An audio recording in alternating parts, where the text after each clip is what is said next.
Perambur railway குடோனில் ஏற்பட்ட தீயை அணைக்கும் பணியில் தீயணைப்பு வீரர்கள் ஈடுபட்டுள்ளனர். கூடுதல் தகவல்களுடன் இணைகிறார் எமது செய்தியாளர் செந்தில். கூடுதல் தகவல்களை பதிவு செய்யுங்கள் செந்தில்.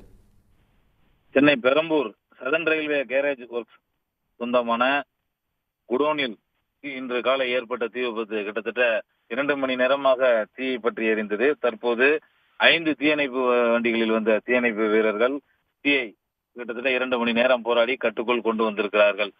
சென்னை பெரம்பூர் சதன் ரயில்வேவுக்கு சொந்தமான கேரேஜ் ஒர்க்ஸ் குடோன் உள்ளது. அதாவது southern railway carriage telecommunication godown வளாகம் உள்ளது.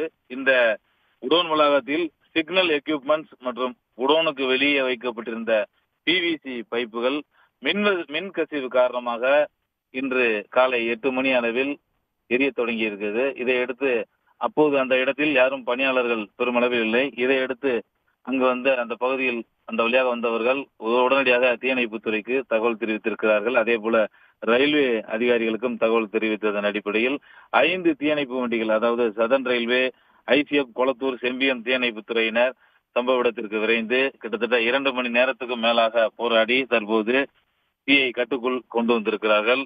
கிட்டத்தட்ட பல லட்சம் மதிப்பிலான பொருட்கள், டெக்னிக்கல், அதாவது சிக்னல் தொடர்பான அந்த டெக்னிக்கல் உபகரணங்கள் ஆகியவை எரிந்து சேதமடைந்திருக்கின்றன.